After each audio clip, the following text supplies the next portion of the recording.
की ओथ हो रही थी जब मिनिस्टर की, तो वीपी सिंह जी मुझे एक तरफ ले गए और उन्होंने कहा सतपाल संभल के काम करना। मैं कहा क्यों?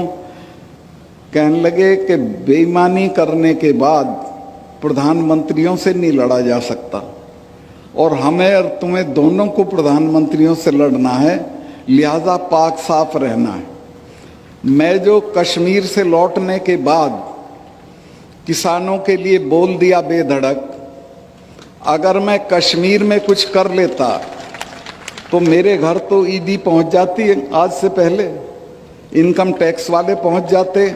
आज मैं सीना ठोक के कह सकता हूं कि प्रधानमंत्री के पास सारी संस्थाएं हैं, सब कुछ है और मेरी सारी जांच करा लें, मैं इसी तरह बेधड़क रहूंगा चूंकि मेरे पास कुछ नहीं। मैंने कश्मीर में जाने के फौरन बाद 2 फाइलें मेरे सामने आई, एक में तो अंबानी इन्वॉल्व थे और एक में संघ के एक बड़े अफसर हैं वो थे, एक पुराने महबूबा की मिनिस्ट्री के मिनिस्टर थे और जो अपने को प्रधानमंत्री जी के बहुत नज़दीक बताते थे। मुझे सेक्रेटरीज ने दोनों डिपार्टमेंट के बताया साहब इसमें घपला है। मैंने दोनों डील कैंसिल कर दिए। सेक्रेटरीज ने मुझे ये भी बताया कि साहब इसमें 150 करोड़ रुपए आपको मिल सकता है। मैंने कहा मैं तो 5 कुर्ते पजामे लेके आया हूं, ऐसे ही चला जाऊंगा। लेकिन एहतियातन मैंने प्रधानमंत्री जी से वक्त लिया और उनसे मिलने गया और उनको मैंने कहा कि साहब ये फाइल है, ये इसमें घपला है, ये लोग इसमें इन्वॉल्व हैं, ये आपका नाम लेते हैं, आप मुझे बताएं क्या करना है। अगर इसे कैंसिल नहीं करना है तो मैं छोड़ देता हूं, किसी दूसरे को लगा दीजिए मेरी जगह, लेकिन मैं रहूंगा तो इसको होने नहीं दूंगा। मैं इस बात की तारीफ करूंगा प्रधानमंत्री की कि उन्होंने कहा कि नहीं सतपाल, करप्शन पे कोई कॉम्प्रोमाइज नहीं की जरूरत है। मैंने वो किया और कश्मीर में जो इतनी करप्ट स्टेट है कि आप अंदाज ही नहीं लगा सकते हो। सारे देश में कमीशन 5-4% मांगा जाता है, कश्मीर में 15% मांगा जाता है। उस स्टेट में दहशत हो गई और मेरे रहते कोई करप्शन का बड़ा काम नहीं हुआ।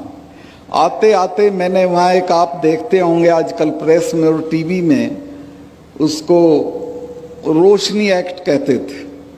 फारूक अब्दुल्ला वो एक्ट लाए थे कि ये सरकारी ज़मीनें हैं, इनको हम ठीक ठाक दाम पे दे देंगे और इससे जो रुपया मिलेगा उससे बिजली की हालत सुधारेंगे।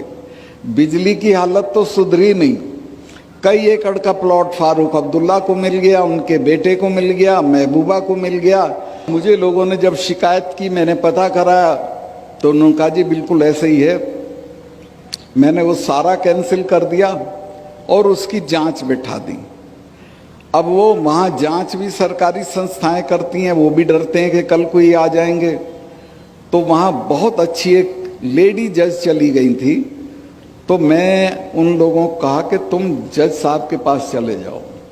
तो वो हाई कोर्ट में चले गए और मिसेज मित्तल करके, मिसेज नहीं थी, शादी नहीं हुई थी, इनकी मित्तल थी, उन्होंने ये पूरा मामला सीबीआई को पकड़ा दिया। अब सब नेताओं के बंगले कैंसिल हो गए हैं, सबकी ज़मीनें कैंसिल हो गई हैं और मैंने चीफ उसको अपने कमिश्नर को कहा जम्मू के कि जम्मू के आसपास जितनी सरकारी ज़मीनें हैं उसका सर्वे करो। उसने मुझे बताया साहब ये तो बहुत ज़मीन पड़ी है खाली, लेकिन ये तो आपके हटते ही कब्जा कर लेंगे लोग इस पे। मैं क्यों?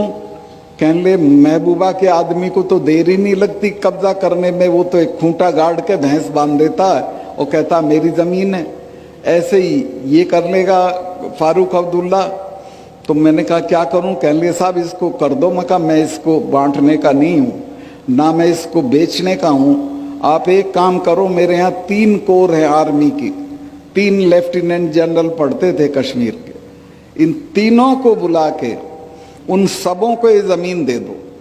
मैंने वो सारी ज़मीन फौज को बंटवा दी, बची हुई पुलिस के क्वार्टर बनवाने के लिए दे दी। आज 1 इंच ज़मीन ऐसी नहीं है जिस पे कोई कब्जा कर ले। या उसे खा जाए। ये करीब करीब सब जगह हालत है देश की। तो मैं आपसे जो नए जो अफसर आए हैं उनसे ये उम्मीद करता हूँ कि आप जहाँ जाओ कार्निवोलस फ्लावर मत बनना, समाज के दबाव में मत आना, ख़ास तौर से बीवियों के दबाव में बिल्कुल मत आना।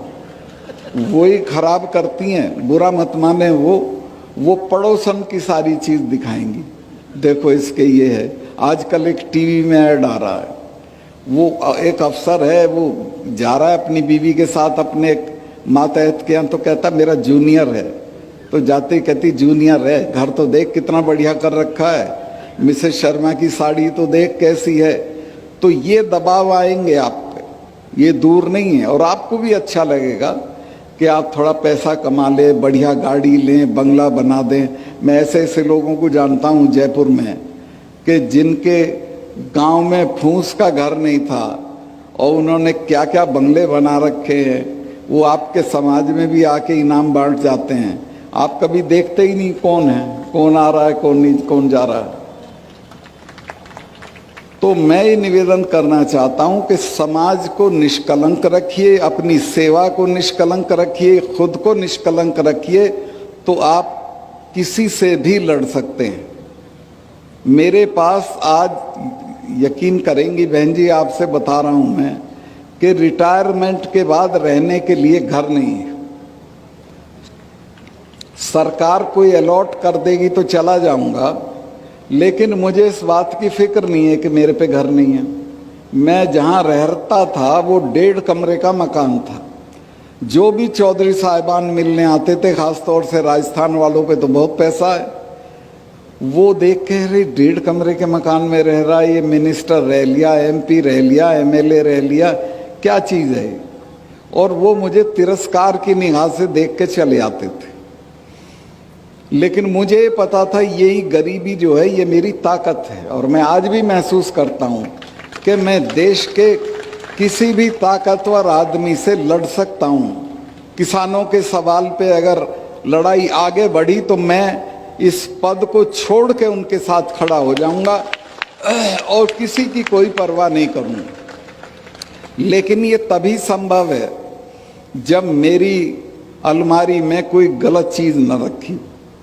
ये मैं श्योर हूँ, ये मैं आश्वस्त हूँ, ये मैं जानता हूँ कि मैंने कोई भी गलत काम, यहाँ भी मेरे 2 एक रिश्तेदार बैठे हैं इस सभा में, वो गए कश्मीर भी गए थे, वो लोग बड़े बड़े प्रपोजल्स लेके जाते थे। मैंने किसी की फली नहीं फोड़ी, कुछ नहीं किया और मैंने कहा कि जेल मुझे काटनी है कि आपको काटनी, ये अपना घर ले जाओ, सारी दुनिया पड़ी वहाँ कर लो, मैं कुछ नहीं करूँगा।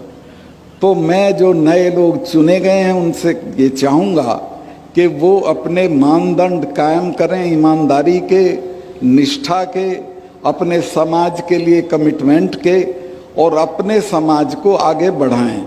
ये जो संस्थाएं हैं जैसी चला रहे हैं, इनमें जो योगदान हो सके वो दें, क्योंकि यहीं से हमारे बच्चे निकलेंगे और वो आगे बढ़ेंगे।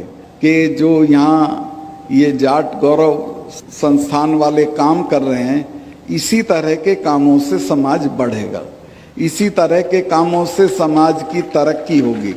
समाज की तरक्की बुढ़े के मरने पे 40 गांव का खाना देने से बुढ़ा सूरजमल नहीं हो जाएगा। बुढ़ा तो वही रहेगा जो मरा है। आप दहेज बंद करिए, बच्चियों की पढ़ाई पे रुपया लगाइए, बैठक बड़ी होनी, 4 आदमी नहीं घर में 20 कमरे की कोठी ठोकते हो, काहे के लिए भाई? बच्चे को पढ़ाओ, लंदन भेजो, अमेरिका भेजो, यहाँ के बढ़िया से बढ़िया संस्थान में भेजो। उस तरफ तवज्जो नहीं है। एक बहन जी हमारी मदद कर सकती हैं, सुमित्रा जी। यहाँ की औरतों में सोने का बहुत शौक है, सोना पहनने का इतना चलन है कि यहाँ से यहाँ तक सोने में भरी रहती हैं। मैंने इसकी तस्दीक करी है कि सोने का इतना क्रेज और शौक है कि चाहे घर बिक जाए सोना होना चाहिए। इन सब चीज़ों को छोड़ें, ये अवगुण हैं, इनसे बचें और अपने बच्चों को बढ़िया से बढ़िया तालीम दें, उसको वैल्यू सिस्टम दें, उसको ईमानदार और निडर होना सिखाएं, तो मैं समझूंगा कि आप अपने